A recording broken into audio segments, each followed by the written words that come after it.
दोस्तों, यह लड़की अपनी माँ को बचाने के लिए और उसके किलर को पकड़वाने के लिए टाइम ट्रैवल करके टाइम में 35 साल पीछे चली जाती है।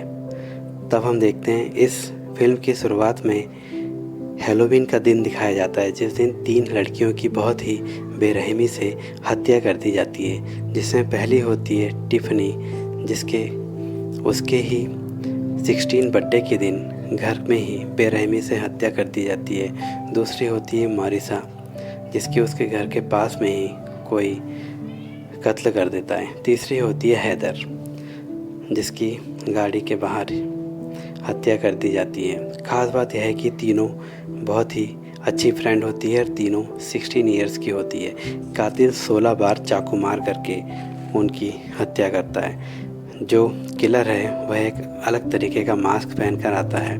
उस समय से यह मास्क लोगों के बीच में काफ़ी पॉपुलर है और अभी भी हैलोवीन पार्टी के दिन लोग उस तरीके का मास्क पहन करके पार्टी में आया करते हैं। अब हम देखते हैं प्रेजेंट टाइम दिखाया जाता है, जिसमें क्रिस नाम का एक व्यक्ति उस दिन की घटना जिसमें उन 3 लड़कियों की हत्या हुई थी उसके बारे में लोगों को बताता रहता है। हालांकि उसके बाद से आज तक ऐसी कोई घटना नहीं हुई है। अब हम देखते हैं कि जैमी नाम की लड़की उस एक हैलोवीन पार्टी में जाने के लिए तैयार हो रही है, लेकिन तभी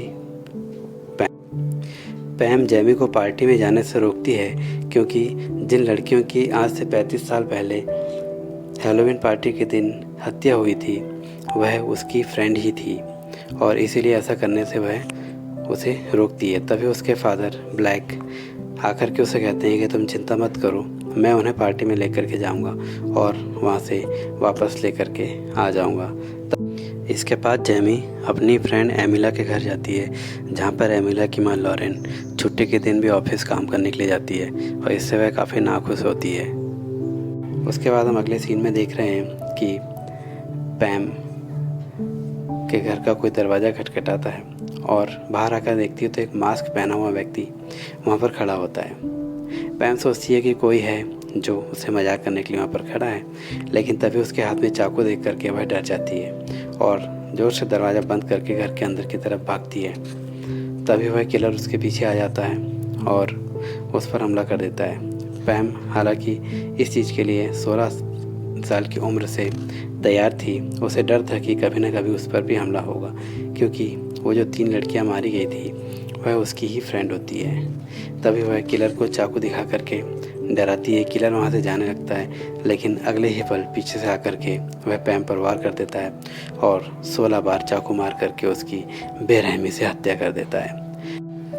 जैमी अपनी माँ की मौत से टूट चुकी है और क्रिस इस घटना का लाइव पॉडकास्ट करता है। अगले दिन हम देखते हैं कॉलेज में पुलिस जैमी से पूछताछ करने के लिए आती है। वह उससे पूछती है कि घटना के वक्त उसके फादर कहाँ थे, क्योंकि उन्हें शक है कि इसके पीछे उनका हाथ हो सकता है, क्योंकि क्रिस से उसकी माँ पैम का अफेयर था।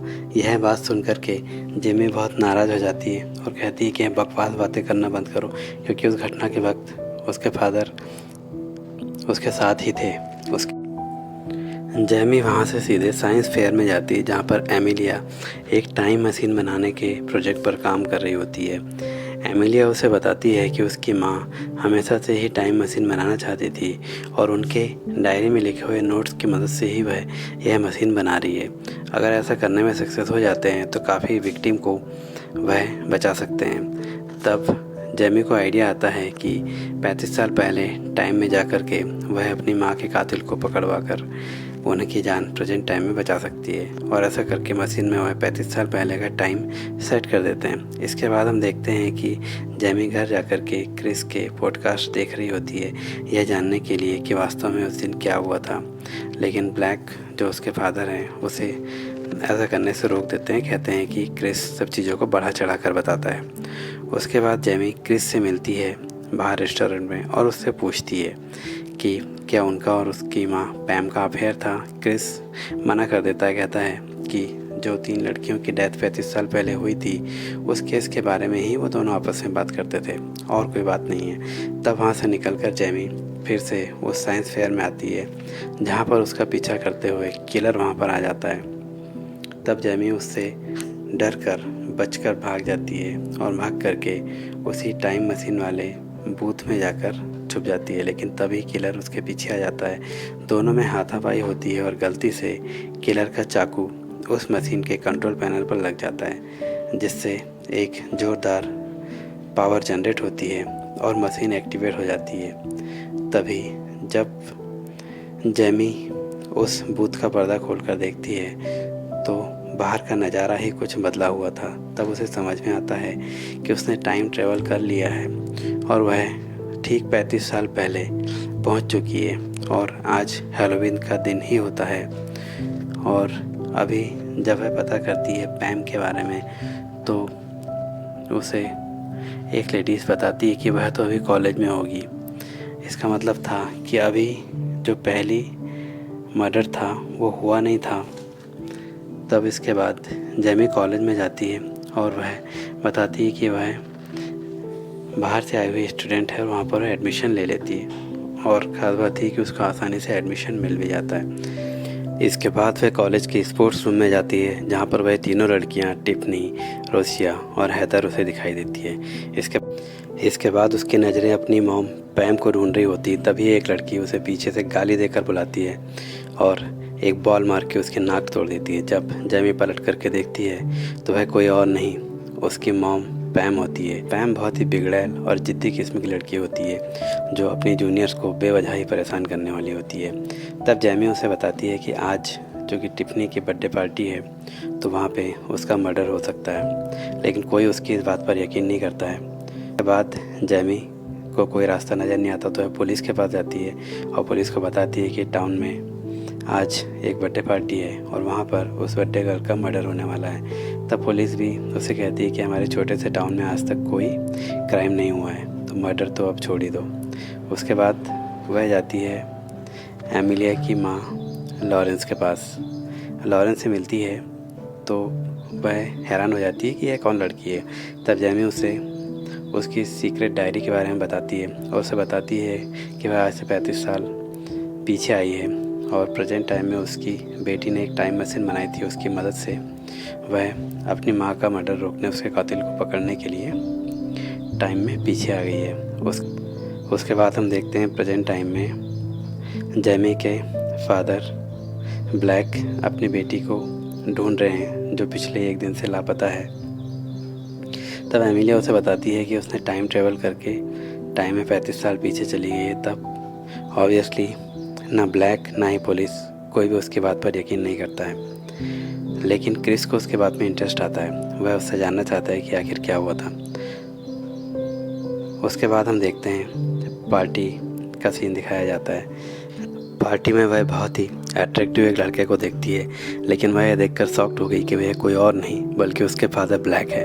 और वह यह जानकर और भी हैरान हो गई कि उसके फादर उसकी मॉम पैम को नहीं बल्कि टिफ़नी को डेट कर रहे हैं। उसके बाद हम देखते हैं कि टिफ़नी एक दूसरे लड़के के साथ उनके फादर के बेडरूम में है और तभी थोड़ी देर बाद जब वो बाथरूम में जाती है वह लड़का वहाँ से चला जाता है। लेकिन तभी कबर्ड से एक मास्क पहने हुए व्यक्ति आता है और टिफ़नी को 16 बार चाकू मार करके उसकी बेरहमी से हत्या कर देता है। उसके बाद जेमी टिफ़नी को हर जगह ढूंढ रही होती है। वह ढूंढते हुए उनके मॉम डैड के बेडरूम में जाती है जहाँ पर देखती है कि वह लेट हो चुकी है, टिफ़नी का मर्डर हो चुका है। लेकिन वह इसे एक बात तो समझ चुकी थी कि वह चाहे तो हिस्ट्री को बदल सकती है, क्योंकि इससे पहले टिफ़नी की बॉडी बेडरूम में नहीं बल्कि कार गैराज में मिली थी।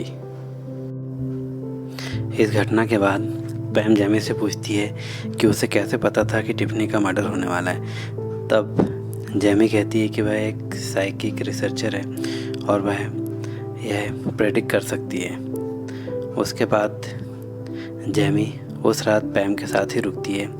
अब हम प्रेजेंट टाइम में देखते हैं एमिली टाइम मशीन पर काम कर रही होती है। वहाँ पर क्रिस आता है। क्रिस उससे मिलता है और वह उससे उसके बारे में पूछता है। तभी वह पुराने फ़ोटोग्राफ्स दिखा करके एमिली से कहता है कि उसे गलतफहमी थी कि टिफ़नी की बॉडी एक गैराज में मिली है, जबकि उसकी बॉडी तो उसके पेरेंट्स के बेडरूम में मिली थी। और दूसरी फ़ोटो जब उसको दिखाता है तो उसमें देख कर के एमिली हैरान हो जाती है। उसमें जिमी भी मौजूद होती है। तब वह समझ चुकी होती है कि जिमी ने टाइम ट्रेवल पूरा कर लिया है और वह उस 35 साल पहले के समय में पहुंच चुकी है। इसके बाद हम देखते हैं कि जेमी के कॉलेज का सीन दिखाया जाता है। कॉलेज में उसे किसी एक लड़के के साथ एक्सपेरिमेंट करने के लिए उसका टीचर कहता है। वह लड़का थोड़ा अजीब होता है। वह एक पेपर पर बहुत अजीब तरह की ड्राइंग कर रहा होता है।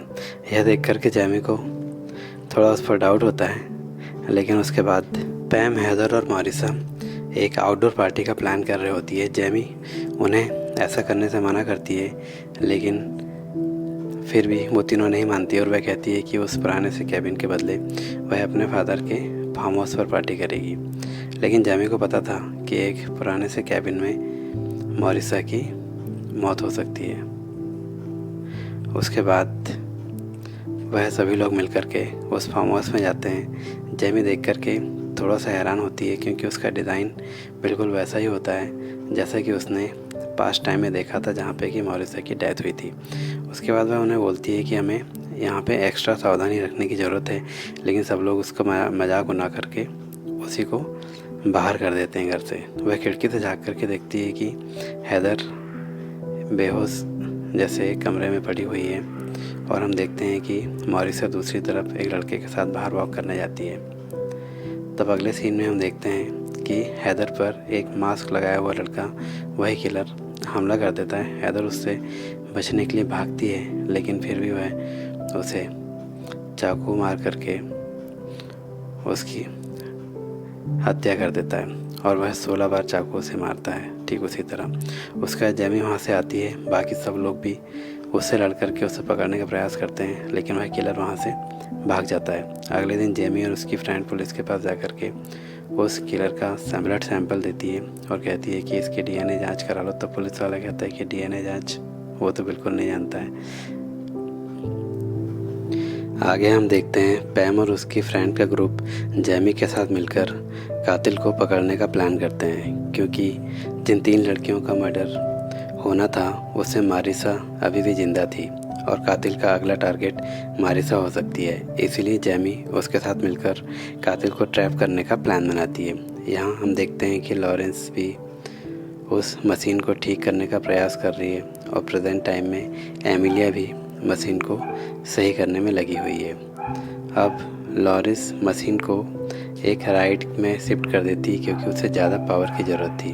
अब हम देखते हैं कि मॉरिसा का पीछा करते हुए कातिल उस सुनसान जगह पर आ जाता है, जहाँ पर बाकी लोग पहले से उसका वेट कर रहे होते हैं और सभी लोग उस कातिल पर हमला कर देते हैं, जिसमें पीछे से उसका चाकू मारकर उसे मार डालते हैं। जब उसका मास्क हटाकर देखते हैं तो वह कोई और नहीं बल्कि उन्हीं के क्लास का एक लड़का होता है, जो अपनी गर्लफ्रेंड की मौत का बदला लेता है। एक्चुअली हुआ ये था कि उसकी गर्लफ्रेंड की एक्सीडेंट में मौत हुई थी और वह इसके लिए पैम और उसकी फ्रेंड्स को जिम्मेदार मानता था, क्योंकि उसे लगता था कि इनके कारण ही उसकी मौत हुई है और इसीलिए वह बारी बारी से इन तीनों को मारना चाहता था।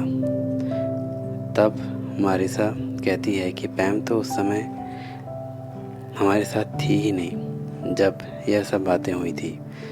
तब दूसरा कातिल पीछे से आकर के मारिसा की चाकू मारकर हत्या कर देता है और वहाँ से भाग जाता है। बाकी लोग उसे पकड़ने का प्रयास करते हैं, लेकिन वह वहाँ से भागते हुए आगे जो क्रिस के फादर लाइव रिपोर्टिंग कर रहे होते हैं उन्हें भी मार करके वहाँ से भाग करके जो टाइम मशीन होती है उस राइड पर चले जाता है। वहाँ पर हम देखते हैं कि जेमी और लॉरिन और वह कातिल तीनों उस टाइम मशीन के अंदर होते हैं। तब जेमी लॉरेंस को उस मशीन से बाहर जाने को कहती है। तब इसी आपाधापी में मारपीट में उस कातिल का मास्क हट जाता है। तब हम देखते हैं कि यह कोई और नहीं बल्कि यह तो प्रेजेंट टाइम का क्रिस है। तब जेमी उससे कहती है कि तुम यहाँ कैसे आए और तुम यह सब काम क्यों कर रहे हो। तब क्रिस कहता है कि मैं नहीं चाहता था कि इतने सालों से जो कहानी बताकर मैं लोगों को या जो पॉडकास्ट के थ्रू मैं कहानी बताया करता था वह गलत साबित हो। तुमने इस टाइम में आकर के उस कहानी को बदल दिया है और मैं नहीं चाहता कि मेरे दर्शक जो इतने सालों से कहानी सुन रहे हो गलत साबित हो, इसीलिए मैंने ये मर्डर कर दिए। और दूसरी बात वह कहता है कि मुझे मेरे फादर से हमेशा कम ही आंका जाता है, मैं उनसे भी बेस्ट बनना चाहता हूँ, इसीलिए मैंने अपने फादर को भी मार दिया।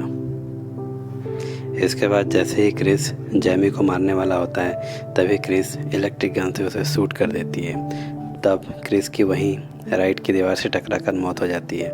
अब जैमी भी वापस फ्यूचर में आ जाती है। वह हैलोवीन पार्टी के ठीक एक दिन पहले पहुंचती है।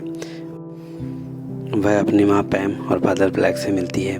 उसके बाद वहाँ एमिलिया और लॉरेन भी उससे मिलने आती है। तभी एक लड़का उन्हें हाय करके अंदर चले जाता है। तब लॉरेन उन्हें बताती है कि जिस टाइमलाइन से वह आई है यह उससे अलग टाइमलाइन है और पैम और ब्लैक ने काफ़ी पहले ही शादी कर ली थी और जो लड़का अभी गया वह तुम्हारा भाई है जिसकी उम्र लगभग 34 साल है। उसके बाद वह बताती है कि क्रिस अभी आश्रम में रहता है उसके पिता की मौत के बाद, और वह नहीं जानता कि उसके पिता को मारने वाला कोई और नहीं जबकि वह खुद ही है जो दूसरी टाइमलाइन में था। और इसके साथ यह मूवी यहीं पर ख़त्म होती है। दोस्तों, उम्मीद करता हूँ ये आपको अच्छी लगी होगी।